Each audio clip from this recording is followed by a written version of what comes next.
लखनऊ से गए दो स्पेशल सीपी एसटीएफ ने भेजे मुखबिर, फिर प्रयागराज में हुआ अरबाज का एनकाउंटर। जहां उमेश पाल पर हुआ हमला, फिल्मी स्टाइल में वहीं ले जाकर आरोपी को मारा। ऐसा मुठभेड़ पहली बार हुआ। 48 घंटे पहले बाबा ने दिया आदेश, फिर तैयार हुआ ऑपरेशन माफिया मिट्टी और बुलेट। अब बाकी 6 की बारी।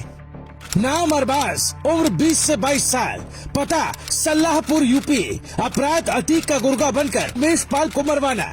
जैसे ही अरबाज की तस्वीर मीडिया में आई, गुजरात के जेल में बंद अतीक भी अंदर तक हिल गया। यूपी में बैठे बड़े बड़े माफियाओं के पैर थर थर कांपने लगे, क्योंकि बाबा के आदेश पर पुलिस ने जो प्लान तैयार किया है वो है ऑपरेशन माफिया मिट्टी और बुलेट।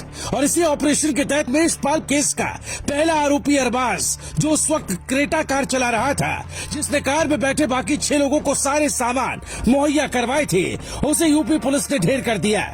ये कार्रवाई भले ही आज हुई, लेकिन तैयारी पूरे 96 घंटे से चल रही थी। यूपी पुलिस पर इस बात का प्रेशर था कि घटना के 4 दिन बीत चुके, लेकिन एक भी आरोपी नहीं पकड़ा जा रहा। 40 संदिग्धों से पूछताछ की, कईयों को हिरासत में लिया, पर असल गुनहगार अब भी बाहर है। इसीलिए उसने ऐसा जाल बिछाया कि एक आरोपी उसमें खुद ही आकर फंस गया। पुलिस ने हर जगह अपने मुखबिर लगा रखे थे। एक ऐसे ही मुखबिर ने सोमवार दोपहर ये बताया कि धूमनगंज के नीवा इलाके में आरोपी अरबाज छिपा हुआ है। ये वही एरिया है जहां उमेश पाल पर हमला हुआ है। चूंकि आरोपी ये मानकर चल रहा था कि पुलिस अब बाहर तलाश करेगी, तो वो वहां निश्चिंत बैठा था। लेकिन उसे नहीं पता था कि यहाँ ऑपरेशन अरबाज की अलग से प्लानिंग चल रही है। उसके छिपे होने की सूचना मिलते ही पुलिस के कुछ लोग सादी वर्दी में और कुछ बुलेट प्रूफ जैकेट पहने पूरी तैयारी के साथ पहुंचे। अच्छी बात यह थी कि पुलिस की प्रयागराज एसटीएफ यूनिट तो पहले से अलर्ट थी ही। लखनऊ से भेजे गए 2 स्पेशल डीसीपी भी पूरी तरह तैयार बैठे थे। उनके दिमाग में माफिया को मिट्टी में मिलाने का बाबा का आदेश चल रहा था। ऐसे में जैसे ही वो उस जगह पर पहुंचे, आरोपी ने पुलिस को देखते ही बाइक से भागने की कोशिश की, लेकिन जब लगा कि भाग नहीं पाऊंगा तो पुलिस पर ही हमला कर दिया। और फिर तो पुलिस को मौका मिल गया। आरोपी के एक हमले में एक पुलिसकर्मी घायल हुआ, जिसके बाद तो इस ऑपरेशन को लीड कर रहे पुलिस अधिकारी ने उसे ऐसा जवाब दिया कि पैर के साथ साथ उसका सीना भी जवाब दे गया। हालांकि तब भी वो सिर्फ घायल ही था, लेकिन अस्पताल जाते ही उसने दम तोड़ दिया।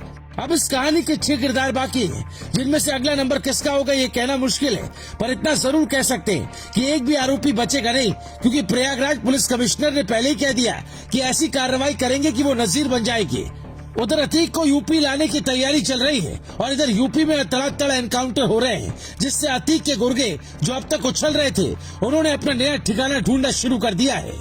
या तो वो तख्ती लगाकर थाने आएंगे और कहेंगे साहब हमें अरेस्ट कर लो, या यूपी छोड़कर भाग जाएंगे। क्योंकि सवाल सिर्फ कानून व्यवस्था का नहीं, बल्कि सवाल यूपी के सम्मान से जुड़ा है।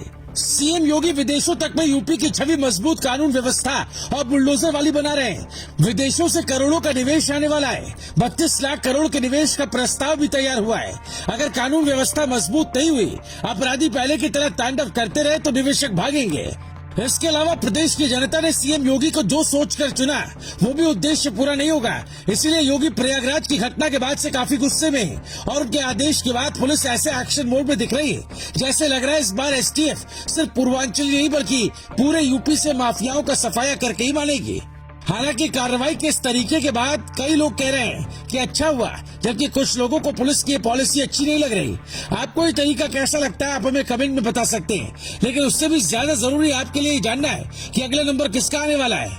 वो बात अलग है, मौत बताकर नहीं आती, पर इस बार ये तय है कि क्रेटा कार में जो बाकी के 6 लोग सवार थे, उनमें से कोई न कोई अगले कुछ दिनों में पुलिस के हत्थे चढ़ेगा, जिसे मिट्टी में मिलाने का पुलिस प्लान बनाएगी। और फिर उसने गलती की तो उस पर बुलडोजर की जगह बुलेट चलेगा। Bureau report, global Bharat TV.